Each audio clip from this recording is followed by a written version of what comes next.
So, it's now Thursday, and it's Worcester, so it's got to be another Worcester Tea Party free education event. Now, all of you, I think, know that one of the things that we like is when citizens take charge of government, when people go out there and do the courageous work of running for office. So I have a gentleman here who has shown true courage. He's not taking on some, dog catcher role or something like this. He's decided he's going to run for Senate against Elizabeth Warren. Woo! All right. Nationally syndicated candidates there could possibly be. The largest progressive icon in the country right now. Absolutely. Slow it down. So we're very happy to have Alan with us here tonight. And I'm just so choked. This is my third visit to the Worcester Tea Party. Yeah. Yes, it is. And so I love to always come back up and visit. And we love having you here. So, as you are able, if you could be upstanding for the Pledge of Allegiance, Alan, please stand.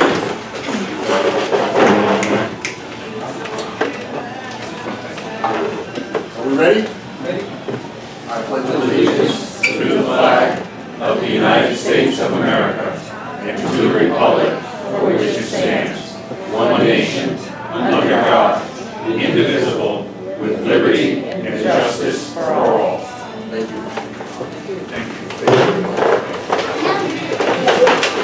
Now,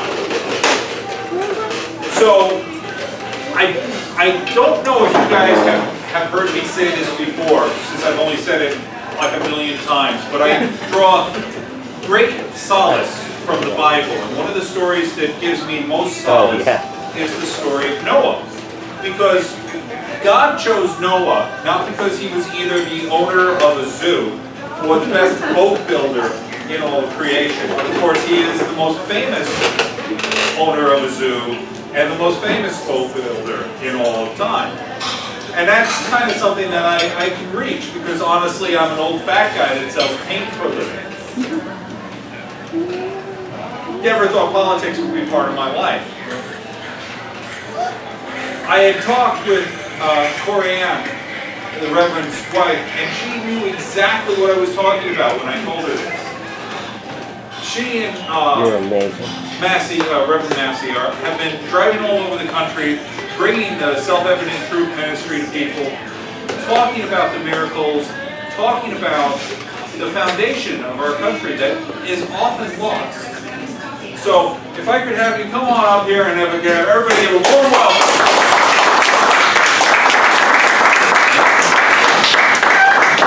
Well, what an honor to be here. I was just on meat and potatoes last night, and I don't know, you have this, you know what I love is that you're just as lit as I am about this.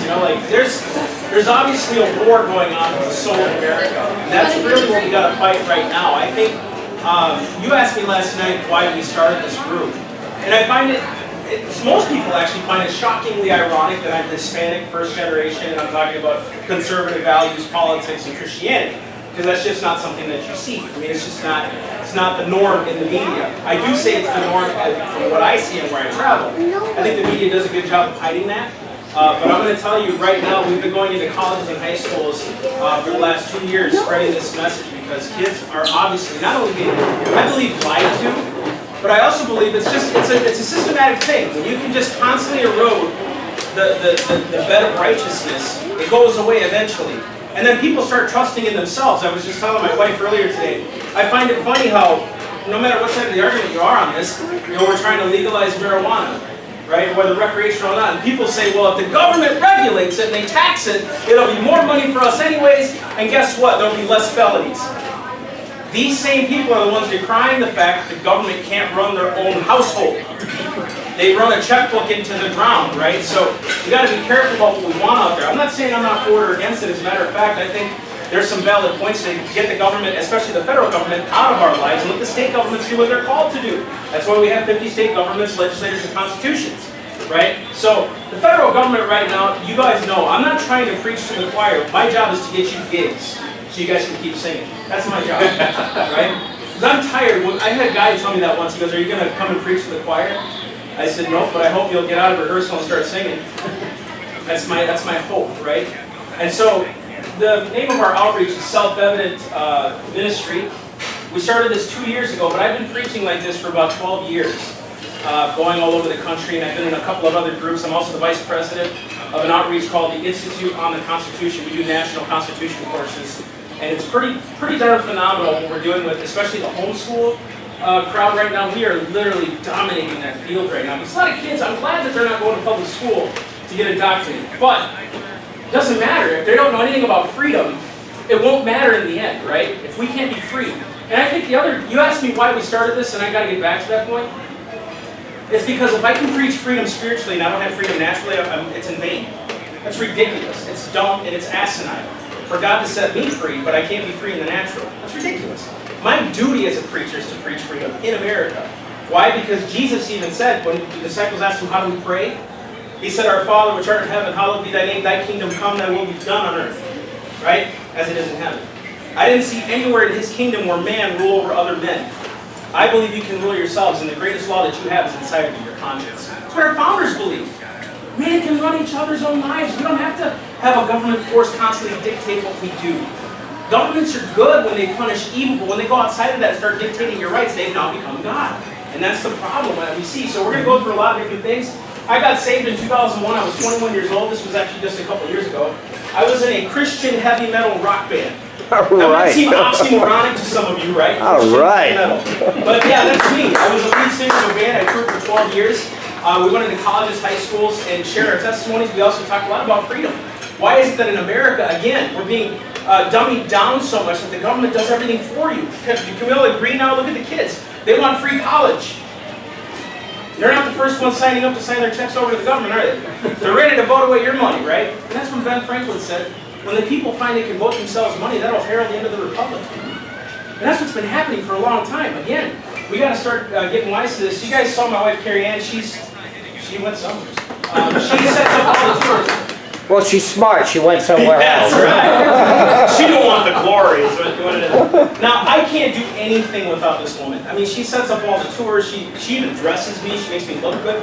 No lie. That's actually the truth. There's many stories I can tell you about that. Then she gave birth to these three little fat heads, right? Nathan, Isaiah, and Aaron. They're back there. Right here. Well, one's on the ground right now. That guy. You know what's cool about my kids? I say this to God every day. I say this in prayer a lot. Lord, I didn't create the system. I didn't create the way it is now. But you've obviously given us tools and knowledge to fix the situation. So give me the strength to do that, right? Because if you guys didn't know, look in the Bible. And I'm a reverend too. I'm a preacher, if you guys couldn't tell, right? But I use the Bible a lot. And nowhere in the Bible did you see God use a majority to win his battles. He would either use 1, 300, 20 men, 10 men. And that gives me courage because it's like people say, you can't do it. I'm like, I know. I know. That's awesome. If I could do it, it wouldn't be faith. That's exactly why you got to sometimes take on a beast. Right? David and Goliath. Great story, right? Nobody saw that he took on a lion and a bear before he took on Goliath. This is why I think that we are called to do this. I get it a lot. One of my cousins texted me the other day. And he says to me, do you realize you're taking on a beast? And I was like, yeah, I do. But what else am I going to do? Leave my kids with this? I mean, what kind of coward would I be knowing the truth and not doing anything for this next generation? I'd be a coward for that, and I want my kids to remember me as such. At least if they can remember me for one thing, Dad did his best to go out there and warn America and get America back on track, get them to Christ. That's what I want them to do. And you know what? He's already, my little guy back there, the middle one, he's a lot like me, which is dangerous. He said to me, you know what, I'm going to have a ministry someday, Dad. He just said it right there. He goes, and I'm going to name it, the Cross is the Truth Ministry. And I was like, good name. He goes, just made it up. He's already got it in his head. So this was us actually January 1. We got rid of everything. We sold our house, or not sold it, we had a rental property, we got out of it. And I felt really led to just travel, go preach, let's go do this thing. And it's great for them because they have so many stories now. And this was actually June 2nd or 3rd. We were in Michigan. Someone was gracious enough to donate that to us. Very nice trailer. And then about Kansas time, I was on my way to Texas to do some events. We got to Kansas and it was a 75-mile-an-hour wind. There was a cop tailing me, and I was going about 40 with my hazards on. A 75-mile-an-hour wind knocked us over. And that was actually me sitting upright as the truck's tip. And so that was, isn't that amazing? And none of us got hurt? God's good, right? Yeah, awesome. So, needless to say, everything was totaled. This guy here and my younger one were freaked out. He's over there going, woo! The guy down there in the middle, he's like cheering, right? And having a blast.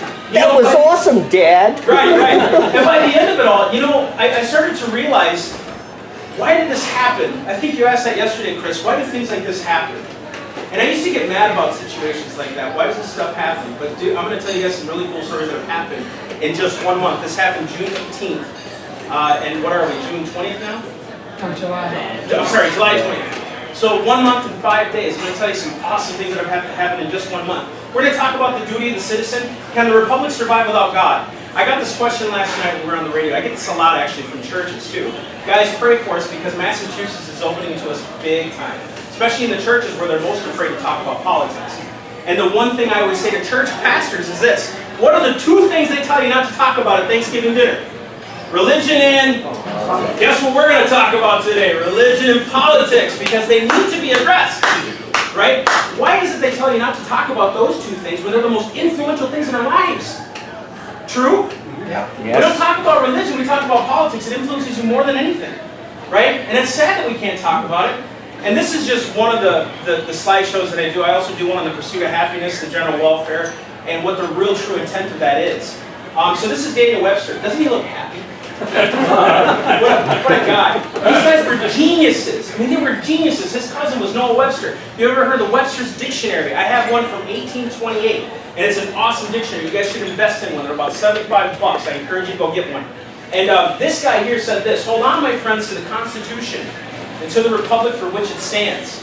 Miracles do not cluster. They don't happen every day. And what has happened once in 6,000 years, he basically said the system that we have, the republic, has never existed in mankind where man could actually vote in his own government. He said what has happened once in 6,000 years may not happen again. Sure. Hold on to the Constitution, for if the American Constitution should fail, there will be anarchy throughout the world. You guys can see it now. If we don't follow our own system of government, now we're trying to dictate to other nations what they should be. Don't you find it ironic that we're trying to set up democracies all over the world and we can't even fix our own? It's ridiculous, and we're spending useless money doing it because we should take care of our own house first. Matter of fact, the first thing that you learn as a preacher, if you can't take care of your own house, how can you take care of the church of God, the Bible says in 1 Peter? That applies to anybody, right? How can you run a business if your own house is failing? It'll fail. And it usually does, or your house ends up in divorce, which you see with a lot of business owners, right? This is Thomas Jefferson. He wrote a letter to Edward Carrington in 1787. Listen to this closely. He said, cherish therefore the spirit of our people and keep alive their attention.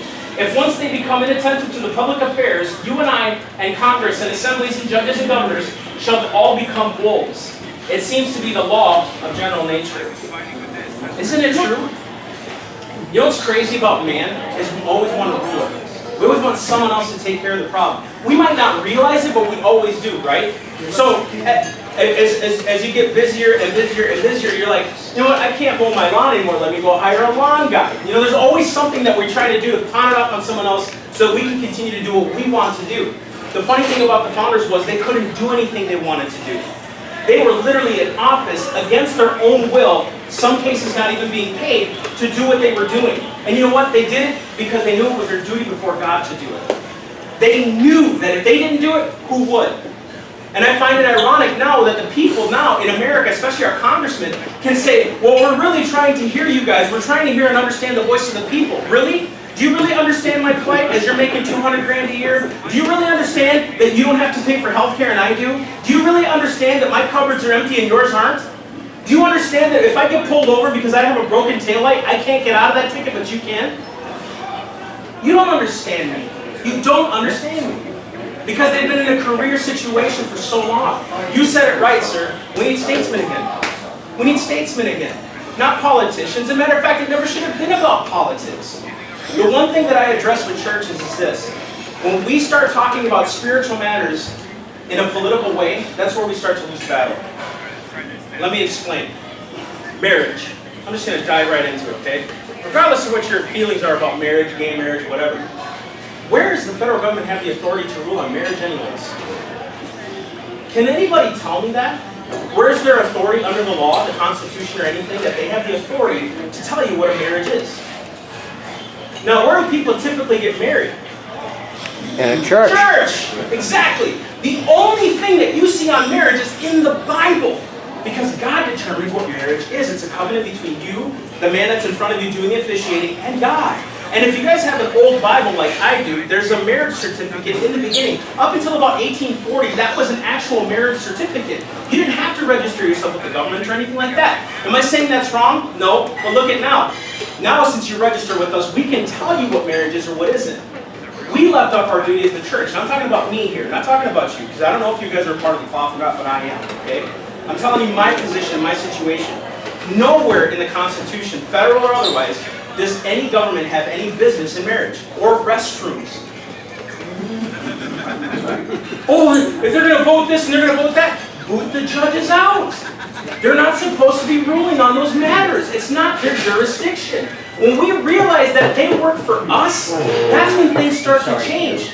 The issue that we're having today is men still think that they have more time, and we don't. I get tired of hearing this. Well, he's only got 2 more years. On either side. He's only got 2 more years and then he's out of there. But how many times has that president, the last few actually, have had impeachable offenses? Seriously. Where we could have impeached them and removed them from office. But you know what we keep saying in our heads? 2 more years, he's out. How about 2 more minutes and we're going to go get a lawyer to impeach these sons of guns, right? Let's just say it for what it is. I think that's where the issue lies, is that we still think we have time. Guys, the more we kick the can down the road, we don't have time.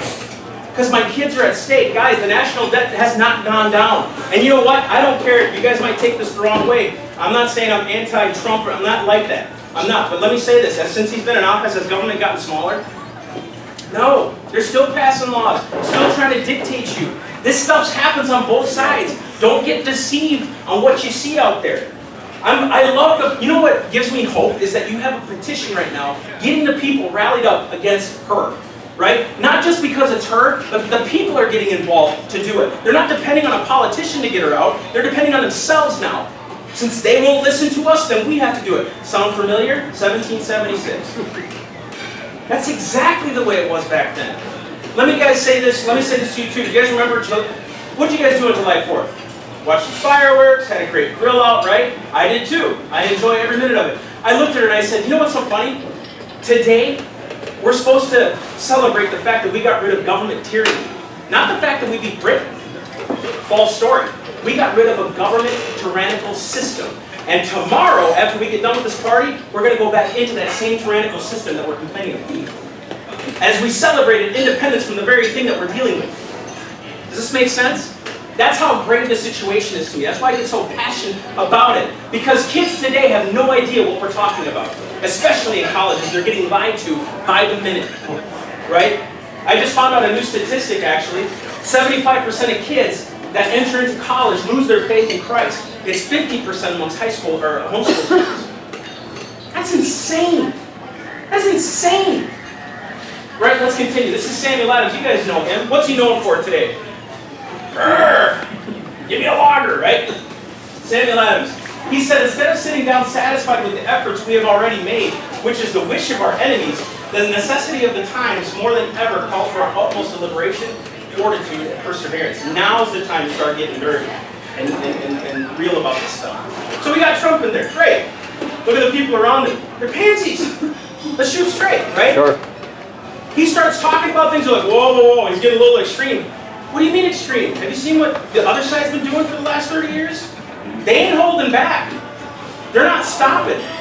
I've never ever liked a man who could say this. We just sometimes have to ease into these things. Really?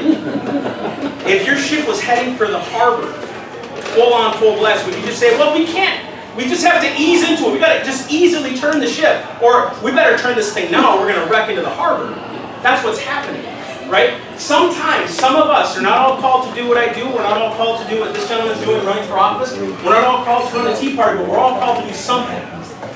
Right? We're all called to be patriots. Good patriot people. Right? I'm not going to go through that because there's just a lot that I can talk about. Now, what dictates an American? Let me ask you, sir. Let me ask you, the guy running for office. I forget your name.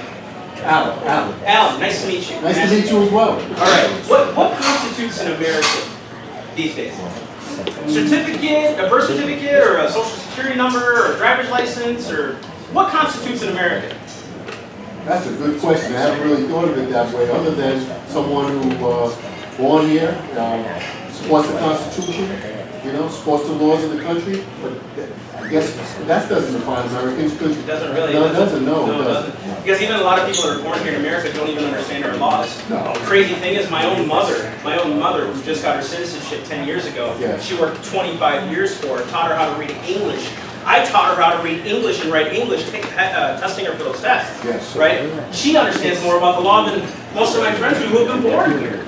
Right? It's a sad thing. That is acceptable. Now, here's what the founders believe. This is documented, okay? We're going to go through this here for a second. Everybody repeat this with me. There's a God. There is a There's a God, and I'll tell you why. Our rights come from Him.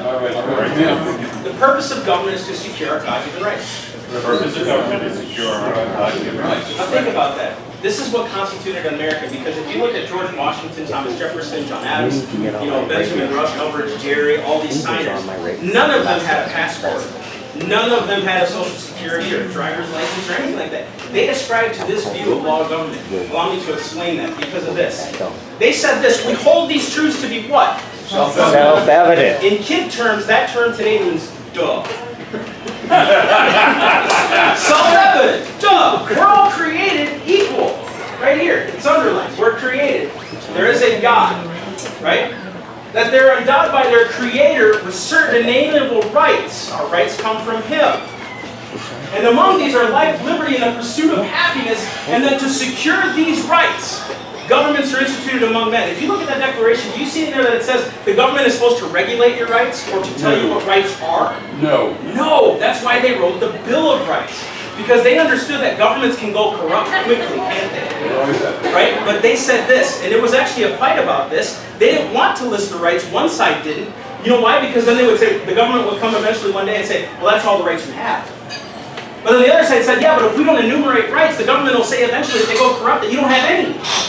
Right? That's what's happening today. As a matter of fact, Ms. Clinton, who publicly said babies don't have constitutional rights. Do you guys remember that interview on CNN? Yes. Right. I told my wife that was the first time I ever agreed with that woman. And the whole room was quiet when I said that. That's really weird.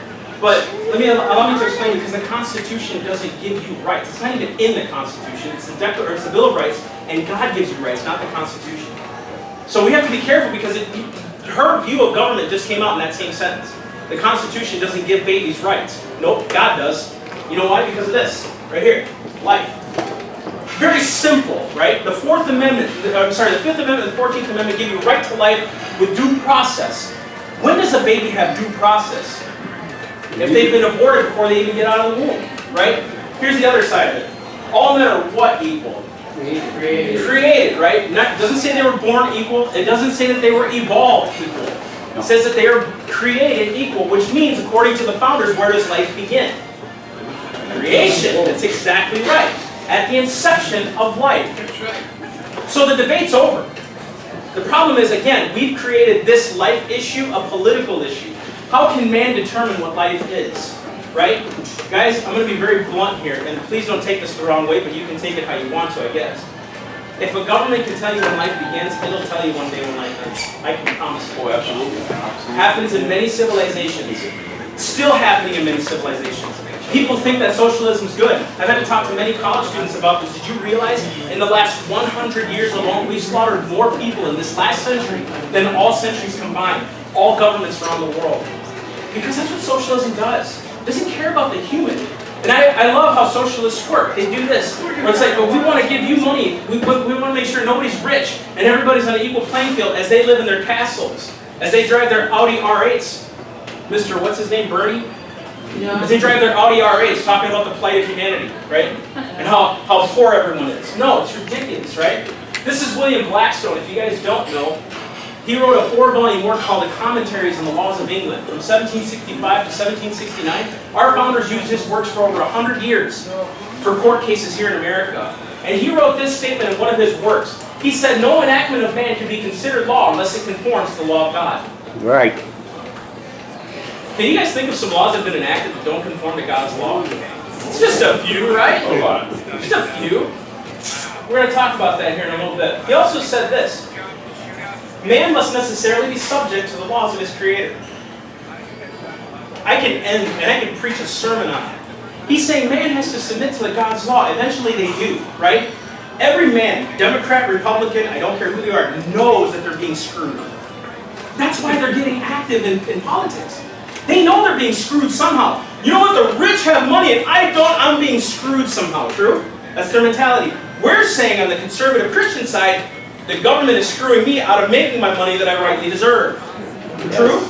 We all know some shape or form we are enslaved by something. That is called your conscience. That is called true natural freedom. God's given you that gift, right? He's saying here, eventually we come to this point of someone stealing from me, someone is killing me to steal from me, right? And they're lying to do it. That's what happens in government. It happens all the time. The will of his maker is called the law of nature. This law of nature is, of course, superior to any other. He's talking about the Ten Commandments. And listen to this next part. He says, no human laws are of any validity if contrary to this. In other words, no law can be really law if it goes against God's law. You know why? Because it ends up hurting you in the end. I'll explain more in a minute. I'm not going to go through all these because there's so many quotes that we could do. I'm going to dabble into why the pursuit of happiness is a topic today. I heard a lot of college kids. I was in Ohio, University of Dayton. There was 2 kids that addressed me with this question. But what about the pursuit of happiness? I want to do what makes me happy. I love that. I have a cousin who's homosexual. And when the vote came up in June of 2015, the whole gay marriage thing, he looked at me, or he called me on the phone. We were talking on the phone, and he says to me, "You're a hypocrite, Mace, because you preach on this pursuit of happiness and you don't want me to be happy." It's a valid point, isn't it? I mean, it's a valid point because we all have freedom to choose the way our life should be destined. As a matter of fact, I believe in true liberty. I believe, and I say this to Democrats a lot, do you realize that the utopia that you're seeking, the way that you want to live your life, if you were to get government out of your business, you could live that way? Do you realize if you would let not government run your life, or run to them when those bad conservatives are making fun of me, you know what I mean, those kind of things. If you would get government out of your life, you could live the way you want to live. Conservatives, same thing. Don't let the government dictate what morality is. That's in you, not government. Because guys, if you start letting government legislate what morality is, when you get a corrupt official in there, they're going to do it the opposite way. That's what's dangerous about government, when we give them that kind of authority, right? So let's talk about the pursuit of happiness for a minute. When he approached me with that, I said, dude, there's more to the pursuit of happiness than that. So I started quoting Lord Acton. I started quoting John Locke, thank you. Started quoting Montesquieu. I started quoting Thomas Jefferson. All these founders and what they talked about the pursuit of happiness, but I went right away to this guy, William Blackstone. I stick with one because it makes it more easy that I'm not bombarding you with different things. And if you guys want the slideshow, I can easily send it to you. Please let me know if you want it. They're not my quotes anyways. So, the pursuit of happiness, listen closely. The Creator God has so intimately connected, so inseparably interwoven the laws of eternal justice with the happiness of each individual, that the latter cannot be attained by observing the former. What he just said was, I can only be happy as I align myself with the law of God. True joy, true happiness. You know why? We all want rules. Let's be honest, right? Kids in the end, as they act rebellious, you know what they want is attention. They want someone to love them and pay attention to them, help guide them. That's what my kids are. I notice with my kids, if I don't pay attention to them, is when they act out the most. True? You ever notice that? I've learned 2 things about being a parent. One, my parents were right about everything. Right? Number 2, my kids think they're right about everything. Right? And it works both vice versa. Isn't it true? This is George Washington's farewell address in 1796. He said, of all the dispositions and habits which lead to political prosperity, religion and morality are indispensable supports. Now, can you imagine this next line, this next sentence?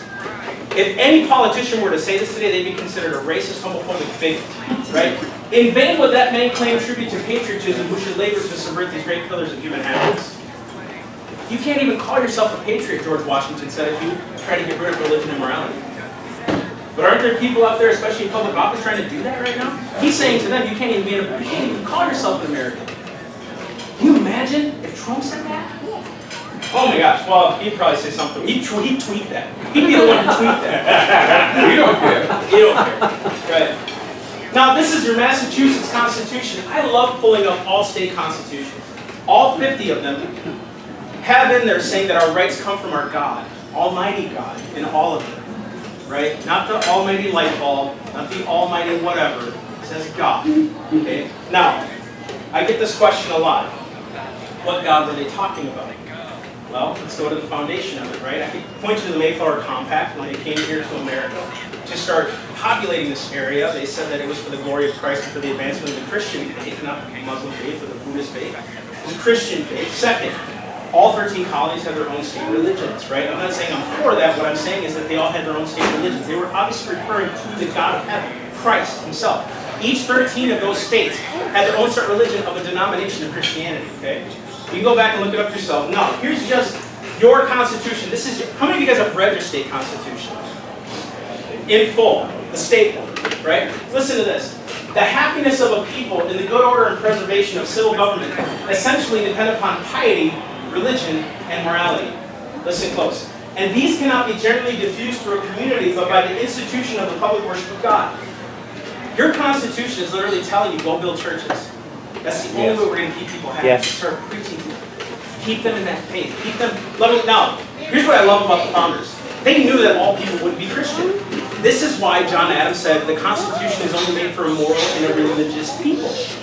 Not all people are going to be religious, but they're all moral in some way, shape, or form. If we just obeyed the last 6 of the 10 Commandments, we'd be a great society, right? Now, it's up to them if they want Christ or not. I'm not here to proselytize people. I do want them to be Christians. That's true, right? But my job is to be the best Christian I can be so that it shows them by example who Christ is. Right? Let's continue. This is Article 3 of the Northwest Ordinance of 1787. Religion, morality, and knowledge being necessary to good government and the happiness of mankind. Schools and the means of education shall forever be encouraged. Schools. Where does this say that we're supposed to teach religion and morality? In the schools. Do you guys know that this is Article 8, Section 2 of Michigan State's Constitution? This exact wording. Did you guys know that in Michigan on Constitution Day, it is law that you have to teach the Constitution on Constitution Day? I did not know that. Here's what's funny about that. Haven't we become a nation of duh laws? We have to teach it is law to teach the Constitution on Constitution Day, right? Just like we need a VA Accountability Act. I'm thinking to myself, shouldn't they already be accountable? Shouldn't we just be doing this anyway? Thank you. Exactly. And if they're not, why do we need a law to do it? And if they're not, why do we need a law? Just to do it anyway. If they're not being held accountable, why haven't they been removed? That's the question. Listen, Ecclesiastes 12 says this, right? Because sentence against an evil work is not executed speedily, therefore evil is set in the hearts of men to do it. Because we don't come down on crime and punishment, that's why people still continue to do what they do, right? So the more that we allow people to do that is where we see the corruption the most, right? If we don't impeach a president for impeachable offenses, they will continue to do it, they will get worse. That's just what happens, right? Here's John Adams. He said you have rights and antecedent to all earthly governments, rights that cannot be repealed or restrained